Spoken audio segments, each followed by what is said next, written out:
Hola a todos y bienvenidos a Pokerric, el podcast. En el episodio de hoy vamos a sumergirnos en el fascinante mundo de la creación de videojuegos, desde la concepción de la idea hasta el producto final. Abordaremos cada uno de los pasos cruciales en este proceso creativo. Primero hablaremos sobre cómo se desarrolla un guión para un videojuego, exploraremos cómo las historias y los personajes cobran vida y la importancia de tener un guión sólido que mantenga a los jugadores inmersos y comprometidos. Después nos adentraremos en la mecánica del juego, es decir, cómo se diseñan las reglas, los sistemas, cómo se definen y se juega y qué experiencia le deja a este jugador. También discutiremos el papel crucial que tiene el doblaje, donde las voces de los personajes son interpretados a veces por muchos actores de voz y en ocasiones por pocos actores o por un solo actor. Aquí es donde entra el talento mexicano, ya que en nuestro país tenemos actores de doblaje extraordinarios que han dejado huella en la industria y otros que están comenzando a dejar huella. Hablaremos con un experto que está compartiendo varios papeles dentro de esta casa productora de juego. Acompáñanos y descubre el increíble mundo de la creación de videojuegos. Nuestro invitado el día de hoy se llama Andrés Toledo. En redes sociales lo van a encontrar como Colmillos MX.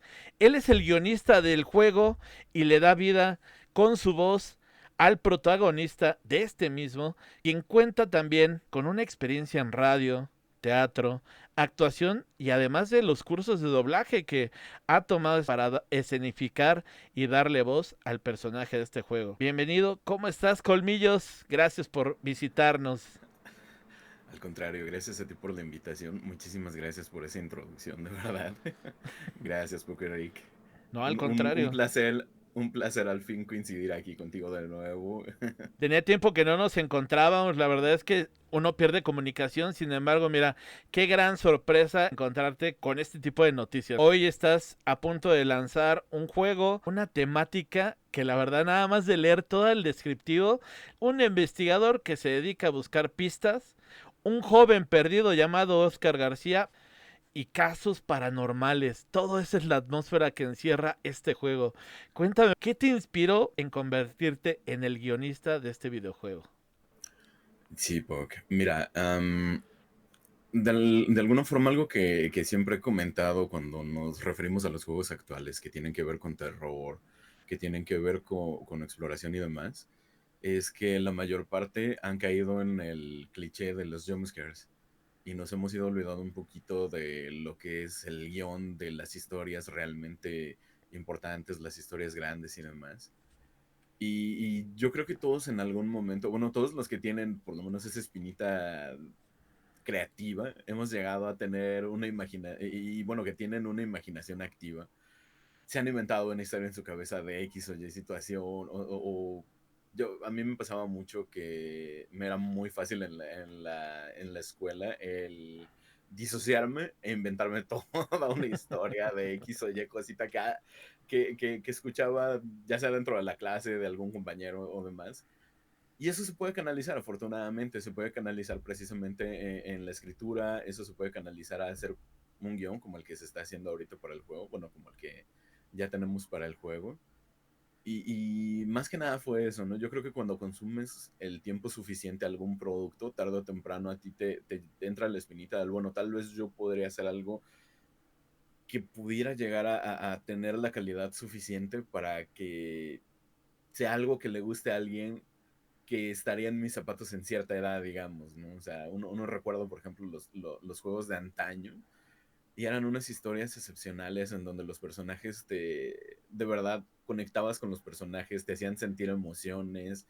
Yo sé que los gráficos, por ejemplo, de la era del Super Nintendo, del Nintendo 64, del Play One, no eran las mejores y yo siento que por eso le metían tanto empeño a las tramas. Yo, por ejemplo, me inicié en los videojuegos con Chrono Trigger y no, hombre, o sea, es una historia espectacular. Claro. Entonces, yo creo que hay que regresar un poquito a eso, ¿no? A tener una buena trama para que ya la tecnología se encargue de darle vida a esa trama. Ya tenemos la tecnología, ahorita por ejemplo hemos estado trabajando con el personaje, es trabajado en MetaHuman, que es precisamente un tipo de modelos que se ven increíbles. Es un realismo que habríamos soñado ver cuando éramos niños. Y ahorita ya poder trabajar con eso, más un guión que esperamos que sea de su agrado, es básicamente eso, ¿no? Quitarnos la inquietud del, ok, yo tengo una historia, yo tengo esta visión de algo que puede llegar a funcionar. Y aquí viene la cuestión. Realmente, gran parte de la idea original, de la idea base, viene de igual otro juego que es parte de Cyberfly Studios, que es parte de las propiedades intelectuales del estudio, que se llama Noroye, el origen. Entonces, ese se enfoca en una maldición que viene, ¿cómo lo podría explicar de una forma sencilla? Es una maldición en el viejo, como lo describe un poquito el nombre. Noroi es una palabra japonesa, entonces es una maldición asiática. La trama se da con personajes asiáticos y demás.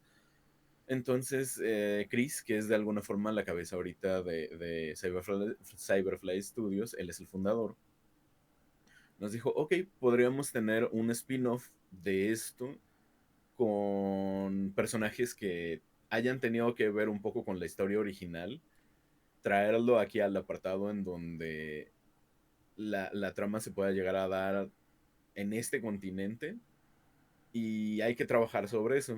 Y ya en base a eso empecé a investigar de casos paranormales, desapariciones, situaciones inexplicables en lo que es el norte del país, porque es donde me pareció lo correcto, debido a que él es de allá del norte del país, para que conectara un poquito más la idea con él.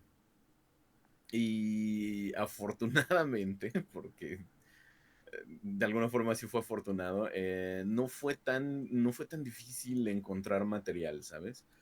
Te estaba, ahora sí que antes de la entrevista, antes de comenzar, te estaba comentando que parte de la investigación me arrojó demasiados resultados en, por ejemplo, las ciudades. El juego se da en la ciudad de Santa Ana, aquí en México. Utilizamos una ubicación real. Pero encontré demasiados casos en Santa Ana, Agua Prieta, Nuevo Casas Grandes, luego del otro lado de la frontera en Deming, Duncan, Tucson. Entonces, a partir de todo eso se empezó a formar la idea de todo este guión. Bueno, no la idea, sino se le empezó a dar forma a la idea que nos dio Christian, el que es ahorita director de Cyberfly Studios. Y ya pude de alguna forma empezar a trabajar sobre eso. El juego se trata, como bien has dicho, es un juego de terror, de exploración y de investigación. Y comienza precisamente con nuestro personaje que es Santiago Juárez. Es un hombre de 42 años, es un ex detective de la policía, que fue dado de baja médica de la misma pues sí, ahora sí que te voy a dar la sinopsis que tenemos ahorita Muy bien. para no spoilearles demasiado, ¿va? Sí, se le da de baja porque se le da de baja médica, no por otra cosa realmente. Y tiene que ver con que él experimenta, debido a traumas personales, am, ciertas alucinaciones tanto visuales como auditivas. Se podría intuir que está empezando a tener esquizofrenia. Y digo, se podría intuir porque el personaje va a tener que decidir qué cosa es real y qué cosa no dentro del juego para poder seguir adelante y demás. Entonces, a grandes rasgos, eso es lo que van a poder ver ahorita. Ahorita la demo ya está, pero eso es básicamente el guión, ¿no? Tratar de hacer que algo conecte con el público. Yo creo que mucha gente del norte del país y del sur de Norteamérica va a decir, yo conozco tal lugar. Hay ubicaciones que sí son ubicaciones que pueden encontrar en el mundo real. Entonces vamos a tratar de ahí de mantener, obviamente los nombres se han cambiado por completo. Algunas ubicaciones se les ha dado un pequeñito giro para que no sea tal cual, para evitar ciertos problemas como el que pasó, por ejemplo, con la Casa de la Pizza Ah, en muy. Breaking Bad. Sí, claro. Es algo súper conocido. Y además porque hay un arbolito muy importante para la trama, y esto sé que suena extraño, pero lo menciono. que quisiéramos proteger. Entonces, es que la gente puede llegar a resultar muy, muy, híjole, puede ser muy impredecible, ¿sabes? Entonces, por eso es que es así como de, tratamos de darle un giro, modificar algunas cosas. Los lugares sí son, pero hay cosas que no les va a ser tan fácil encontrar IRL en caso de que se den a la cuestión de buscarlo. Pero al final de cuentas, el que de verdad quiere encontrar las cosas, sí las va a encontrar. Y, Eso. y como lo platicas entonces, Andrés, es algo que está muy ligado a nuestra realidad, a casos que Sí. son reales, a lugares emblemáticos que tú te fuiste a investigar, Sí. trataste esa información y aparte pues la comenzaste a trabajar para trasladarlo a un juego. O sea, qué crítico es dar y conocer esa información y después trasladarlo a un juego para darle mucho más esencia, mucho más realismo.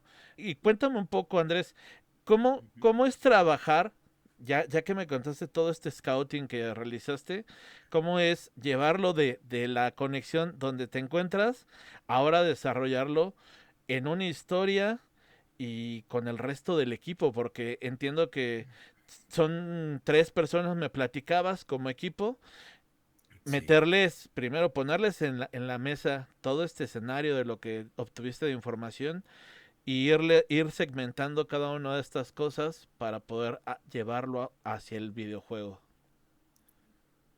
Híjole, mira, de alguna forma el hecho de que nada más seamos 3 personas ha sido tanto una bendición como algo súper complicado en temas de carga de trabajo. Ha sido una bendición porque es muy fácil llegar a un acuerdo, ¿sabes? O sea, no es lo mismo llegar a un acuerdo en un equipo de veintitantas personas o de casi 30 que llegar a un acuerdo con nada más otras 2 personas. Porque, y eso es algo afortunado, somos personas que, o sea, antes de la desarrolladora, éramos amigos. Entonces, eso bueno, nos provee, perdón, de una conexión ya previa en la cual sabemos cómo es cada uno de nosotros. Yo sé exactamente qué cosas le pueden llegar a incomodar a alguno de ellos. Entonces, cuando uno presenta una idea, yo creo que también tiene mucho que ver la forma en la que la presentas. Las palabras son muy importantes a la hora de comunicarte con alguien. Entonces, no fue tan complicado el decirles las cosas deberían de ser de X forma o de Y forma, porque te digo, creo que todos estábamos muy enfocados en sacar el proyecto, en la idea base, lo que te mencionaba hace rato, todos que decíamos, ok, esto está bien, vamos a tratar de sacarlo. Ya que yo les mostré la investigación y que les mostré todo, pasando el shock inicial. Así me lo imagino. Y después oh, damn, esto está muy denso, llegamos a un acuerdo de cuántas rayitas le debíamos bajar para poder sacarlo al público, de qué cosas sí se iban a decir, qué cosas no, y básicamente de cuál iba a ser el punto clave del que nos engancháramos en las cosas que ya se habían encontrado, ¿no? Entonces fue precisamente la desaparición de Oscar. Y yo insisto, no les quiero spoilear demasiado, pero aunque las desapariciones en México son algo que desafortunadamente sí sucede, y en todo el mundo, ¿eh? O sea, Sí, claro. no estoy diciendo nada más, o sea, simplemente es una realidad del mundo. Nada más aquí lo van a tener que ver desde un punto de vista paranormal para que les sea un poquito, entre comillas, más fácil de digerir, ¿sabes? Sí, lo entiendo. Y tuvieron que, ya una vez que les planteaste esta idea al equipo, tuviste que hacer algún cambio o rediseñar la historia. Pues más que cambiar fue adaptar, ¿sabes? Porque la historia base que ya teníamos, el concepto base, era hacer una historia en el ámbito paranormal. Entonces, realmente lo único que hicimos fue tomar los elementos paranormales que encontramos, cambiar nombres, cambiar ciertas edades y un poquito mover ciertas calles y demás, lo que te mencionaba. Ujú. Pero casi te puedo decir que desafortunadamente, porque es muy desafortunado, la historia, o sea, salió sola dentro de la investigación. O sea, nada más lo que nosotros hicimos, bueno, lo que me tocó hacer como tal fue crear un marco coherente en el cual se pudieran explicar los eventos, en la cual uno desde la perspectiva del jugador pudiera ir encontrando las pistas, o sea, ir recorriendo el camino que va a recorrer el detective hasta llegar al desenlace. Esa es la parte que de alguna forma necesitas, insisto, tener así como que no nada más la visión, te digo, de la idea original, bueno, de la idea base, sino realmente necesitas ir checando que la narración sea coherente, Claro. que no haya agujeros en la trama, o sea, porque por ejemplo, te decía hace un momento, de repente se les ocurre a cualquiera de los dos, porque estoy trabajando con, se llama Cristian García, él tiene sus redes como Cyberfly Studios y con un compañero que también es un amigo, ahora sí que un amigo muy, muy cercano. Sí. Él es Alejandro del Real, que pueden encontrar como Capitán Confeto. Y te digo, con ellos me fue fácil el decirles, bueno, miren, yo sé que tienen ideas nuevas cada 5 minutos de qué vamos a hacer con la trama, pero sobre la idea base, sobre el guión base, vamos a ver qué cosa es posible y qué cosa ya no. Vamos a sentar una línea de tiempo en la cual todos los eventos del juego se van a ir desarrollando de tal forma y vamos a precisamente hacer el hecho de que todos los eventos se vayan interconectando de una forma lógica y coherente. Porque de repente me decían, ¿sabes qué estaría genial para el tercer nivel? Que pasara esta cosa. Y ya sé, o sea, eso es muy bueno, pero hay un problema. Eso choca en cuestiones lógicas y se abre un agujero del guión, porque ¿cómo puede pasar esto si desde el primer capítulo ya teníamos sentada esta base? Entonces, nada más eso es a veces un poquito así como que se puede llegar a descontrolar. Si la gente quiere presionar demasiado con las ideas, afortunadamente te digo, nosotros estamos muy, muy en sintonía en ese sentido, entonces no pasó a mayores, no pasó de un vamos a adaptarlo de esta forma, esta idea sí es buena, mejor, en lugar de ponerla aquí, vamos a reescribir tantito esta parte, vamos a ponerlo más adelante, entonces, si hay un proceso de reestructuración, ahorita ya no se le va a mover, valga la redundancia, porque ya sacamos la primera beta, entonces ya está ahí se podría decir, el primer capítulo de lo que van a ver, y no nos gustaría hacer eso que pasa a veces en algunos trailers de películas, que en el tráiler se veía una escena de acción épica y genial Claro. o algo que era así como que muy interesante y tú te la pasabas toda la película esperando esa escena y jamás Sí. llegaba. Una Que ahorita falsa creo que ya hay expectativa, una... ¿no? Sí. Ajá, ¿no? Entonces eso sí, sí es muy, muy importante para mí no crear falsas expectativas, nada más centrar bien, o sea, es nuestro primer proyecto además como desarrolladora, estamos echándole todas las ganas del mundo, pero sí, sí es muy importante lo que es mantener el guión libre de agujeros en el cual el jugador diga, a ver, pero si en el episodio 1 me dijeron esto, porque ahorita está apareciendo, o sea, todo eso se fue puliendo, pero sí, sí es complicado, es complicado cuando hay más de una persona tratando de meter sus ideas. Claro, claro, Andrés. Y como tú lo platicas, la ventaja es que no son un grupo más grande, así como están Sí, de conformados hecho. y de acuerdo a como me lo estás platicando, los puentes de comunicación son muy importantes. La Sí, negociación ha sido vital para que ustedes le den el sentido al juego, pero también me estás platicando que ya hay una beta donde ya seguramente ya tuvieron alguna retroalimentación de algunos sí. jugadores que ya tomaron ese primer capítulo para ver a qué se enfrentan. ¿Cómo ha influido eso en lo que ustedes ya llevaban como primera idea o como la base? Fue muy gratificante ver a la gente jugar al juego, porque ya van por lo menos 3 personas que hemos nosotros visto. En los primeros 2 días llegamos casi a las 1000 descargas. Entonces, eso fue muy bueno. Hubo 3000 visitas, 1000 descargas. Entonces, yo quiero creer que el 30% de los que visitaron la página que lo hayan descargado, la verdad, fue muy bueno. Nosotros lo vemos como un éxito en ese sentido. Ahorita cada vez van subiendo los números y eso nos da muchos ánimos, pero el ver a las personas jugando, en específico hubo un amigo, igual él es un compañero streamer, que nos dijo, ¿sabes qué? Yo lo voy a probar, yo lo voy a jugar en stream, me interesa. Y ahí fue donde nos dimos cuenta que la gente no está tan acostumbrada a los juegos de exploración a la vieja escuela, ¿sabes? Claro. La gente está demasiado acostumbrada en los juegos a que el gameplay los lleve de la mano. Aún en juegos en los cuales sea de mundo abierto o demás, siempre es de que, por ejemplo, tienes una misión o algo y te llevan de la manita en el sentido de está por allá y te lo ponen así brillante y demás. Y ya nos dimos cuenta de que la gente ya no sabe buscar, de verdad. Sí estamos muy acostumbrados a que, como tú lo mencionas, el juego me guíe. Realmente Ajá. no hago trabajo de búsqueda. El jugador es el que tiene que ser el Sí, diferenciador dentro de tu juego, ¿no? Así ajá. como tú me lo platicas. Pero están muy acostumbrados a que no, a que te lo dan en la mano. Y ese no es el sentido que ustedes le quisieron dar al juego. No, la verdad, no por completo. Hay cosas que ahorita en el proceso digamos, de desarrollo ya hemos cambiado, porque sí nos dimos cuenta de que era demasiado difícil para la gente.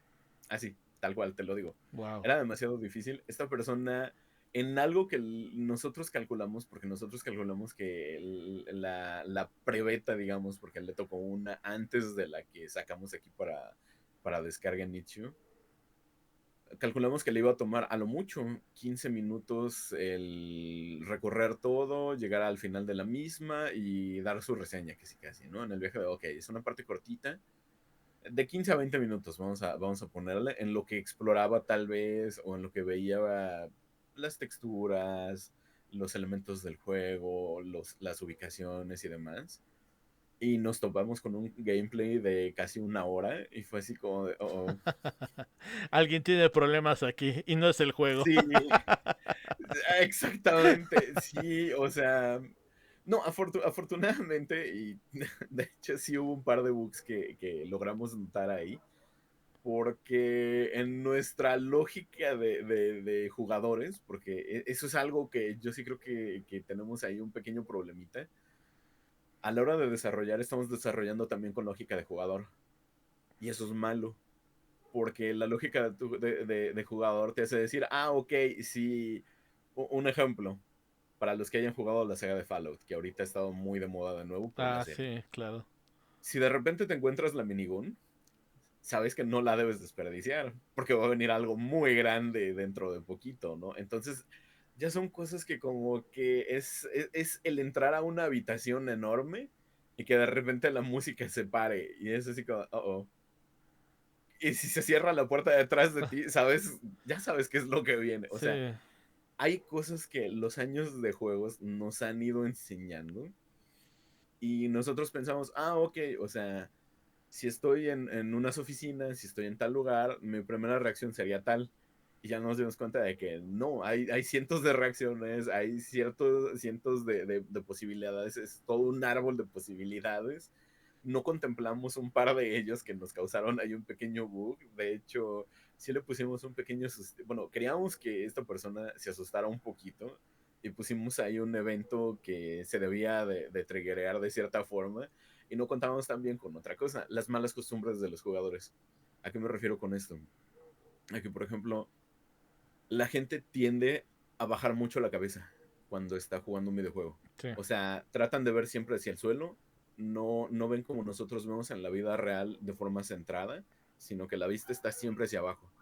Entonces de repente pusimos algo que debía de estar en una parte alta y básicamente ni lo notó por la línea de visión. Y fue así como, ok, esto no contábamos con ello. Entonces ahorita, por ejemplo, ya hicimos que el evento haga que forzosamente voltees hacia allá para que sea precisamente lo que buscamos, ¿no? Entonces, ese tipo de cosas son cosas que uno no prevé al momento de estar desarrollándolo, ¿sabes? Porque tal cual dices, ok, yo voy a ir viendo como lo veo en la vida real, voy caminando derecho, no voy bajando la vista porque en el suelo no hay nada, el suelo está hecho del suelo y listo. Me voy a enfocar un poquito en lo que hay en las mesas, en explorar en cajones y demás. Y se nos fue por completo que hay gente que no hace eso. Necesita que si, por ejemplo, le das un objetivo en el cual, no sé, debe de buscar un fusible, ese fusible, si está en un cajón, casi casi debe de brillar, porque si no, no lo ven. No notan que un fusible se debe de ver como un fusible en la vida real. Y ese fue un gran error que cometimos de repente, o sea, tal cual, o sea, fusible y cables, y fue así como de, ya vio 3 veces directamente hacia el fusible los cables, Y y no, en ningún momento supo que estaban ahí. sí, sí O lo sea, creo. ¿Consideras, Andrés, que eso tenga que ver con alguna tendencia, tal vez en la narrativa, en las historias de los juegos actuales? te quisiera decir que mi deseo es que así fuera. Sin embargo, parte de las modificaciones que hemos hecho es que cosas que son completamente indispensables para el jugador, sí dimos nuestro brazo a torcer. Te voy a ser completamente sincero. Si dimos nuestro brazo a torcer, vamos a tratar de llevarlos no tan de la mano como los juegos actuales, pero vamos a tratar de que no se ahoguen en un vaso de agua. Sin embargo, para todo lo demás, sí van a tener que ser detectives. Yo extraño un poquito la época y yo no sé si, por ejemplo, tú llegaste a jugar los Call of Duties, un Medal of Honor Sí, o demás, en donde realmente no era el soldado el que estaba ahí, eras tú con el sargento X y con tus compañeros de pelotón y tenías que ponerte en tal cual, o sea, en la piel del personaje, ok, me voy a tardar tanto en recargar un rifle de cerrojo, o sea, uno hace ciertas cosas en el viaje de, ok, esta es la mecánica del juego, así es como se debe de hacer, ok, va. Aquí queremos un poquito que el jugador diga, ok, necesito pensar tantito como detective, necesito conectar las pistas, vamos a tratar de buscar las cosas como ¿qué es lo que vería una persona que está acostumbrada a ver patrones, que está acostumbrada a ver, valga la expresión, lo que las demás personas pasan por alto, ¿no? Entonces, yo creo que, aunque hemos dado nuestro brazo a torcer, te digo, o sea, no lo voy a negar, sí hemos dejado la dificultad y en ese sentido lo suficientemente alta para que la gente tenga que pensar y buscar. O sea, a mí sí me ha molestado mucho, te digo, eso de la última generación de videojuegos, en donde sobre todo se nota en los videojuegos que no son de mundo abierto, perdón, claro. en donde pareciera que estás jugando un juego sobre rieles. O sea, si te pusieran un botón que fuera presiona E para ir hacia el objetivo, lo único que tendrías que hacer es presionar el botón E Presionar. como 300 veces y terminas el juego. Yo creo que hay que dejar de producir esos juegos. Yo creo, de verdad, para todos los devs que están allá afuera, dejen de hacer eso. Hay que regresar a la época en la que yo sé que va a haber mucha gente que diga, no, es que eso sería irnos hacia la era de los Dark Souls. Pero o sea, yo no me refiero a que te mueras muchas veces, sino tiene que tener una curva de dificultad. Tiene que ser los juegos antes eran difíciles y uno los disfrutaba. Yo recuerdo cuando terminé, por ejemplo, el Breath of Fire, que era un RPG que hasta cierto punto tenía ahí, o sea, no era, entre comillas, demasiado difícil, pero sí tenía su curva de dificultad. Fue una sensación genial. Cuando uno, por ejemplo, recuerda los primeros Mega Man X de Super Nintendo, híjole, o sea, realmente no eran tan sencillos como uno los recuerda. Uno los recuerda en el viaje de, ok, yo ya lo terminé y ya sé cómo pasarlo.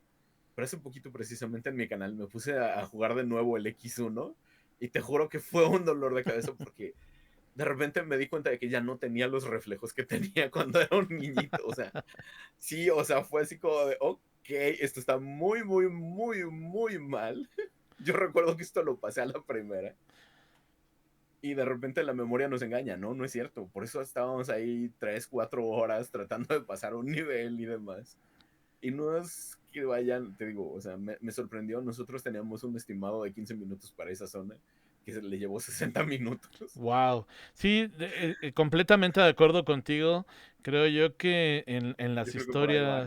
en las historias y en estos juegos para nosotros fue eh, una conquista, ¿no? El terminar Sí, esos juegos totalmente. exacto. Y como tú lo decías, Un logro tal cual. sí, y de ahí hacemos la retrospectiva de me tardé, no sé, el tiempo que te hayas llevado. Decías, me costó trabajo, me costó bastante trabajo, ¿no? Pero vencía Sub-Zero. Sí, claro. Sí, sí, Sí, yo lo hice, aunque no me crean. sí, sí lo creo, sí lo creo. Esto es parte del tema del guión y del tema de darle una historia a este juego. Vamos a pasar a otra cosa. Andrés también le da voz, o sea, una segunda función, un segundo puesto. Aquí alguien va a cobrar mucho, creo yo. Pero también hiciste el doblaje de uno de los personajes. Bueno, creo que solamente de uno, no sé si son más. Pero cuéntame, ¿tú cómo iniciaste en esta carrera o cómo comenzaste con la idea de hacer el doblaje? Porque creo que de ahí viene la raíz para que hicieras este proyecto. Claro, realmente todo lo que tiene que ver con doblaje se da mientras estoy en mi etapa en la cual estoy trabajando como locutor en la radio. Em, Uno de los invitados de uno de los programas fue este señor, la voz de C-3PO en español, el maestro Carlos del Campo. Llegó a uno de los programas que estuvimos haciendo. Él es precisamente alguien del doblaje. Ya tiene años, ha hecho voces emblemáticas, entre ellas. Sí, Ahorita fue la primera que se me vino a la mente sí, porque tiene una diferencia muy grande a su voz real. Entonces lo tomaba porque ahí viene la parte también de la actuación. El doblaje de voz no es nada más el hacer voces como algún amiguito que todo el mundo tuvo en la primaria o en la secundaria, sino realmente a darle la intención que necesita tener el personaje para transmitir ya sea la emoción o la idea que se le está imprimiendo al momento. Entonces sí, sí es muy importante. Y eso es algo que, por ejemplo, quien haya ido a cualquier evento de estos en donde invitan a estos actores de doblaje, ellos siempre hacen énfasis, es que yo no nada más hago doblaje, yo empecé en teatro, yo empecé actuando y de ahí nace mi interés por el doblaje. A partir, bueno, a mí sí me tocó ser el nerd de la preparatoria. Yo era el que mientras otros estaban en ciertas cosas, yo estaba en el club de teatro. Entonces, eso es. desde ahí ya traía la espinita, digamos, de lo histriónico. Pero digamos que fuera de cursos y demás, y de vez en cuando salir en X o Y proyecto de algún amigo, lo había dejado ahí, ¿no? Yo me fui más por el lado de la radio. Cuando de repente llega el señor del campo, fue así como que de repente se reencendió esa pequeña llavita y fue así como de, Claro. a mí me gustaba mucho estar en el escenario, ¿sabes? O sea, era algo que de verdad Te me nutría, latía, ¿no? Sí, sí, claro. me nutría, de hecho, me llenaba de energía, te puedo decir. Ujú. Y fue como, ok, esta es otra forma, de alguna forma, de regresar al juego. Esta es una opción que no había visto realmente. A partir de ahí ya empecé a buscar precisamente lugares en los cuales tú pudiera tener ya una enseñanza formal. Tomé varios cursos, hice ahí algunas cuestiones pequeñitas de voces extras y todo. Y por cuestiones de trabajo y demás, igual eso se quedó relegado. Ahorita se quedó en el viaje como, ok, es un conocimiento más que uno adquiere y que en algún momento va a ser útil. Pero al igual que con el teatro, se quedó, digamos que en stand-by. Ahorita para el proyecto fue algo lo cual Cristian, desde que me conoció, me dijo, me gustaría que le dieras voz a un personaje de un videojuego, no precisamente el que estamos desarrollando. Él me había mencionado otro. Y me dijo, y yo le dije, ok, va, mira, estas son las credenciales que ya tengo. Él me dijo, ok, me gusta, me late. A Cristian lo fui tratando un poco más y más y más, y ahí fue cuando él sacó todas las cartas sobre la mesa y me dijo, mira, aquí, así está la cuestión. Yo tengo el proyecto de una desarrolladora de videojuegos. Tú tienes estas habilidades que la verdad me interesan. Me gustaría también que supieras un poquito más de lo que es el desarrollo de videojuegos, pero enfocado a la creación. O sea, que tú sepas todo lo referente a la programación y demás detalles que hay.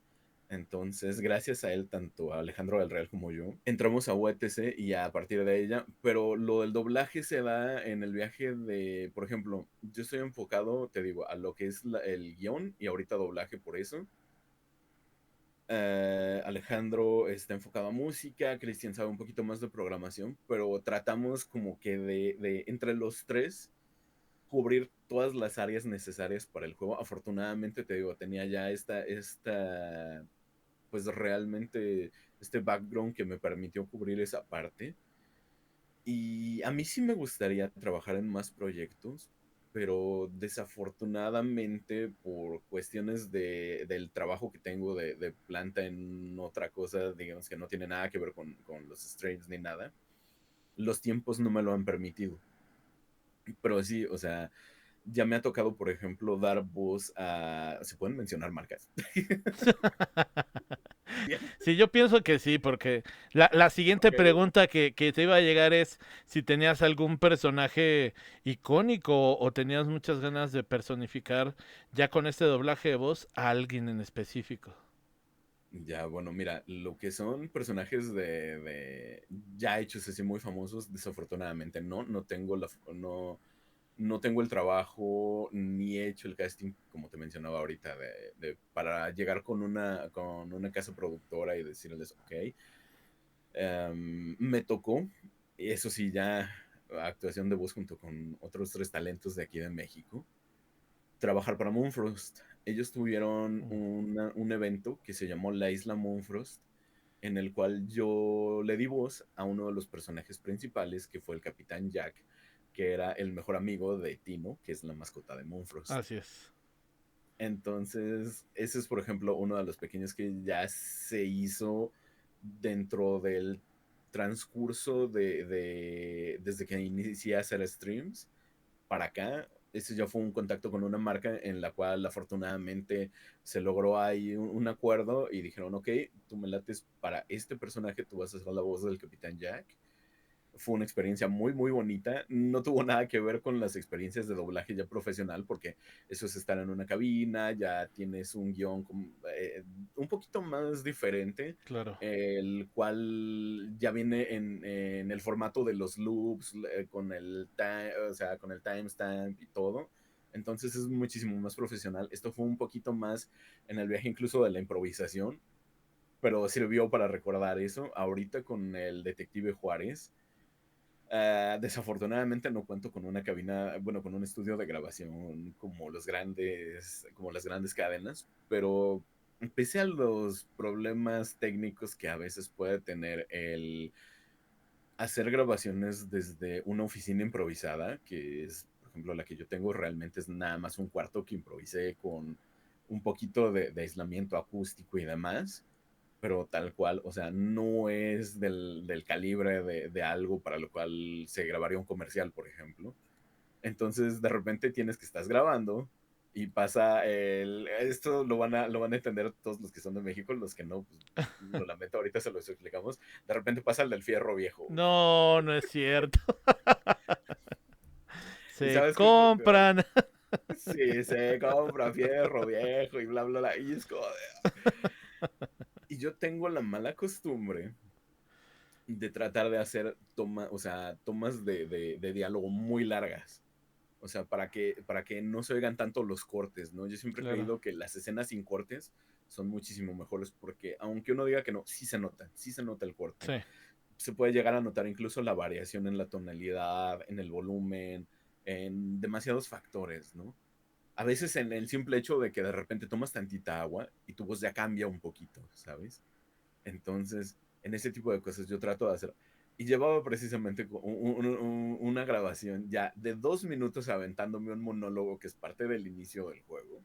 Y de repente se escucha y fue así como de, ok, va. Vamos a esperarnos Corte a y que que pase pase esta la escena. camioneta, por favor. Entonces encontré una solución bastante agradable, que fue la de grabar por las madrugadas.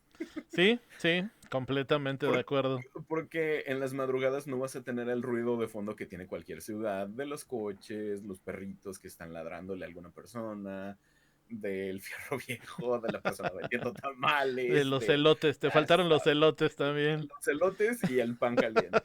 Porque esos son los que pasan por aquí por donde yo vivo. Entonces, sí, básicamente. Ok, o peor aún, que de repente pasan los camiones repartidores de gas con Ah, esas también. cosas de metal Sí, arrastrando, tienes que es como razón. de, ok, va, va, va. cosas de Latam. Para los que no vivan Sí, en Latam, claro. debe ser una bendición el no escuchar eso. Sí es necesario, ya pasarán los años, pero sí es un mal necesario Sí. en los oídos, sí, completamente. Sí, entonces todo eso lo fui resolviendo pues de formas prácticas, ¿no? ¿Qué es lo que sucede? Bueno, pues en la madrugada no hay, grabamos en la madrugada. Casi todos los audios se grabaron precisamente en un horario ya muy de vampiro, en el horario de la madrugada, el super nocturno. Y no resultó tan complicado. La parte complicada fue, por ejemplo, el no tener un director de doblaje. Porque hay un gran problema cuando tú eres tu propio director. Y es que puede ser o muy suave contigo mismo o muy severo contigo mismo. Sí, ¿A qué claro. me refiero? Al principio de las tomas, yo hice 32 tomas para sacar 3 líneas de diálogo porque no me gustaba que no se escuchaba la intención que yo quería darle, ¿sabes? Sí. Entonces, es como de, a veces, por eso es que los equipos de trabajo se componen de diferentes personas, por eso es que se requiere, por ejemplo, a un director de doblaje, alguien que haga, pues tal cual, la mezcla del sonido, que le dé retoques finales, o sea, no nada más está el actor de doblaje, hay todo un proceso y hay ahora sí que hay todo, ¿cómo se le puede llamar? Todo un personal que está encargado de hacer que el producto final que le llega a las personas sea de la calidad necesaria. O sea, nada más es una persona grabándose en una sala, ahora sí que con paredes acoginadas y ya, ¿no? O sea, de verdad es todo un show. Entonces, el ser tu propio director puede llegar a ser frustrante. A mí sí me tocó que de repente yo quería dar la mejor impresión, porque hay también un punto muy importante que yo creo que toda persona que ha estado tanto en teatro como en televisión, como en nada más radio y bueno, también doblaje, le va a pasar, y es tu primer gran trabajo o el trabajo con el cual te va a ver la gente, es algo que te va a encasillar mucho, ¿sabes? Entonces, si haces un mal trabajo, ya puede ser que te hayas quemado. Va a haber gente que te dé una segunda oportunidad, pero va a haber mucha gente que, ¿sabes qué? Mejor voy a buscar otra opción, mejor voy a hacer esto otro. Entonces, uno mismo siente esa presión. Yo al no tener un director, estaba en el viaje, tiene que sonar bien. Quiero creer que va a ser de su agrado ahí el apartado de voz y sobre todo el de audio. Pero sí es complicado, sí es complicado, la verdad. No es nada más lo técnico lo que hay que sobrellevar, sino realmente la cuestión tal cual de la dirección. Es un problema si no tienes un director de doblaje. Sí lo Sí, imagino y también considerando que nosotros mismos a veces somos muy duros o muy exigentes también en nuestro propio trabajo, ¿no? Nos gusta ser sí. perfeccionistas y creo yo que tenemos que lidiar con eso. ¿Sentiste en algún momento que al realizar el doblaje para este juego, eh, parte de la personalidad del detective se asemejara a la tuya? Dejando de lado los, los problemas mentales que tiene el personaje, que yo quiero creer que todo mundo tiene por ahí Sí, un claro. tornillito ligeramente suelto. Algunos ya se les cayó, otros nada más lo tienen ligeramente suelto. Otros lo tienen apretado más, pero yo creo que sí hay muchas cosas que compartimos.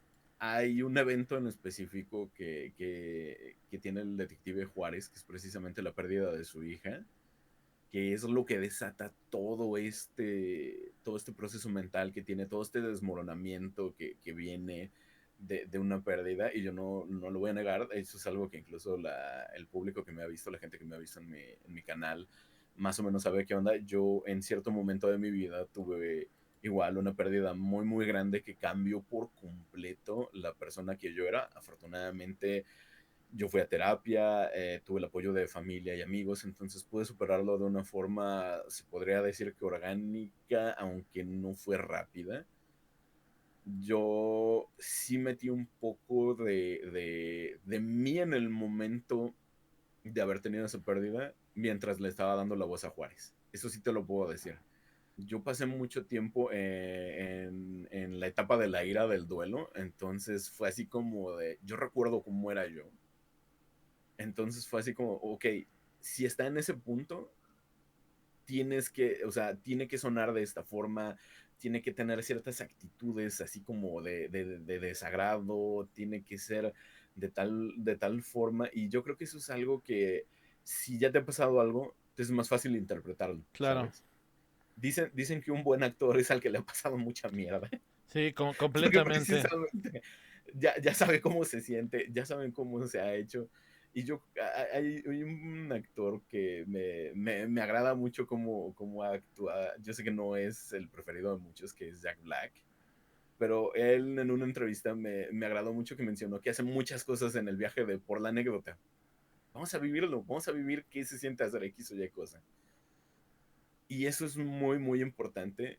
Entonces, cuando se trata de cosas así, uno siempre termina dándole una parte de sí mismo al personaje, o que estés interpretando en teatro, o que estés interpretando en voz en este caso.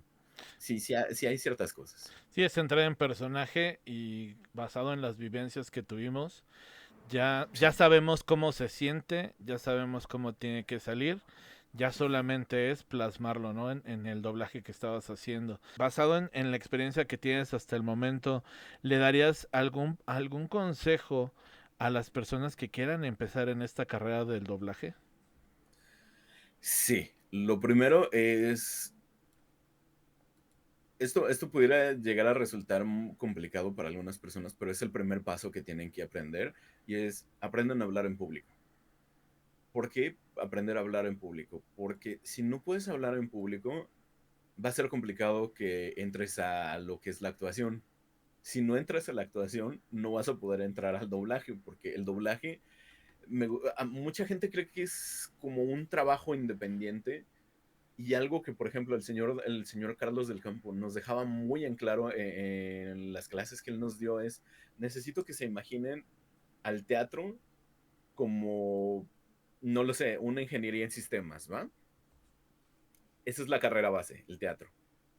Si ustedes gustan, se pueden ir, por ejemplo, a lo que son las radionovelas que había antiguamente, y eso sería como irte por, no sé, desarrollo web o alguna cosa así, ¿no? Bueno, desarrollo web no, pero por una de las subramas de una ingeniería en sistemas. La otra cosa es, entonces, necesitas primero haber terminado la carrera base para ya después especializarte. Si lo que quieres es hacer doblaje, ok, primero enfócate en tener una experiencia como actor, en tener esa educación como actor, y ya después toma la educación en doblaje para que tengas las bases necesarias para poder interpretar a los personajes que te elijan, porque puedes tener una voz de ángel o puedes ser muy multifacético, puedes ser camaleónico con tu voz, y aún así no lograr el tono, la interpretación o la intención que un director esté buscando para su obra, para su trabajo, ¿sabes? Y en ese sentido, sí, sí, o sea, yo creo que es eso. Empiecen por las bases de cada cosa. ¿Cuál es la base del teatro? La presentación frente a los demás. Ya que tengan teatro, ok, ya busquen algún estudio. Hay muchos estudios en México que son muy buenos, que tienen precisamente cursos para aquellas personas interesadas. Ahorita no les puedo nombrar ninguno por cuestiones pero es nada más cosa de que le busquen tantito. Y se los voy a poner así. Yo en este momento estoy radicando en el sur del país, e incluso aquí hay estudios de doblaje que dan cursos precisamente para aquellos que estén interesados y que tienen personas que ya han estado años en el mundo del doblaje impartiendo, o sea, estas clases. Entonces, no es nada más como que una personita X que no sabes realmente cuál es su trasfondo o qué credenciales tiene, sino que de verdad hay personas muy preparadas dando este tipo de cursos. Los pueden tomar, pero sí les recomendaría, primero váyanse por teatro, primero aprendan todo lo que puedan del teatro y ya después váyanse por doblaje. Sí, completamente como lo dices, Andrés. Son personas que ya tienen trayectoria. Y te Realmente. faltó decir que también para que se eviten que el director de doblaje les esté gritando y les esté haciendo que repitan la escena una y cuantas veces quiera porque no le dan la intención, mejor sí se preparen bien porque ese es algo que Sí. también está detrás el detrás de cámaras del doblaje, ¿no? No es fácil como tú Y lo es un detrás. mencionas. Y es un detrás de cámaras muy poco conocido, Sí, además. claro. O sea, qué bueno que tú saques a relucir ese punto, Porque yo tengo la ventaja de que simplemente me veo en el espejo y si no me gusta lo que me está gritando el director, le pinto el dedo y regreso al rato con él, ¿no? Claro, Pero ya trabajando de forma profesional, tienes que tener un nivel mínimo al cual ellos aspiran, ¿sabes? sí. Entonces, no les puedes fallar. No les... Sí, es muy distinto. Tenemos otra idea y justo la preparación es la que nos va quitando todas esas barreras, todo ese desconocimiento y nos da la realidad. Pues Colmillos, eh, ¿algún mensaje final que le quieras dar a todos los fans que ya te siguen y a los que van a agregarse gracias a este juego? No, hombre, lo primero es muchas gracias a todos los que ya me siguen. Muchas gracias por su apoyo. Realmente todo esto ha sido posible debido a una bolita de nieve que se fue dando por algo en lo que curiosamente tú estuviste presente, que fue lo de el evento que realizó esta marca para lo de el curso de Modern Warfare. Sí, Entonces, claro. todo viene de algo muy chiquito, pero puede llegar a cosas muy grandes. Lo único que les diría además de eso es traten de no apagar su creatividad. Si tienen una idea, traten de llevarla a cabo. De verdad, yo sé que les va a costar, puede llegar a ser difícil, pero llévenla a cabo de la mejor forma que puedan. Busquen apoyo, busquen a las personas, rodéense de las personas que les puedan ayudar a hacer a hacer posible esa idea. Y a los nuevos followers que vienen, va a ser un gusto conocerlos de verdad. Siempre van a tener ahí un espacio en mi canal. Entonces, de verdad, muchísimas gracias. También a ti, gracias, de verdad, porque Rick. Yo recuerdo mucho precisamente a todas las personas que tomamos ese curso en el cual nos conocimos de primera instancia. Claro. Y la verdad, sí, no, nunca dejé de echarle un ojo a cada uno de ustedes. E ir viendo precisamente cómo tú has ido haciendo tu canal, cómo has ido moviendo todo lo que has hecho, también ha sido inspirador, la verdad. O sea, Gracias, no te gracias. lo voy a negar. Sí, Sí, fíjate que es algo de lo que tú estás mencionando ahorita. Considero que el seguir tu sueño, que el saber que tienes que evolucionar también en lo que estás haciendo y quitarte las barreras, porque solamente nosotros nos detenemos en algunos momentos. El sí, síndrome donde nos autosaboteamos siempre está presente. Si ustedes lo tienen, quítense de ese camino, ustedes pueden hacerlo todo, solamente es cuestión, como tú lo decías, perseverancia, trabajo, estudio, preparación. Si, sí. si tú te pones en ese camino, puedes llegar a donde... Ahora, no tienes un límite, definitivamente no hay un límite. Y sí, ya como tú lo platicas, Andrés, la verdad es que sí, en los Las cosas se van recuerdos es negando. cuando hacemos la retrospectiva hacia atrás donde nos conocimos y vernos el día de hoy, Sí, no, es mucha historia, ¿eh? Definitivamente es sí. bastante historia, bastante. Y Es muy grato. sí, la Es verdad muy que grato. sí, y a mí me da mucho gusto el que te hayas dado este espacio para poder hacer esta plática, darle difusión. Más allá de esto, la verdad es que te tengo mucha estima. Me Muchas agrada gracias. mucho Igualmente. verte que sigues triunfando, que sigues haciendo carrera, y qué mejor que darle visión pues a este tipo de proyectos. Primero, porque eres un mexicano con talento. Segundo, porque eres Gracias, un gran gracias. amigo. Y tercero, porque sé que bueno, vas a seguir creciendo con este tipo de proyectos. Repetimos, las redes sociales donde lo pueden encontrar Andrés es Colmillos MX en todas las redes. La Así casa es. productora se llama Cyberfly Interactive Studios. El juego, no lo olviden, Noroi Darkness, disponible en Steam, ya la prueba. El tipo o el enfoque que tiene, exploración, misterio, terror, análisis, Ujú. bueno, evidencias, hay de todo, así que no se lo pierdan. Muchas gracias nuevamente, Andrés. Y bueno, Gracias a ti, pues de verdad, porque estamos en este camino y ojalá nos puedas volver a acompañar ya cuando tengas ese segundo proyecto. va, va, va. Pues muchas gracias una vez más, Andrés. Gracias a Gracias a ti, todos. gracias a tu público. No, al contrario, gracias a todos los que escucharon este capítulo de Pokerrique el podcast. Nos vemos en la próxima edición donde tendremos a otros invitados que están inmersos en este gran mundo de los videojuegos. Gracias a todos y nos vemos en la próxima.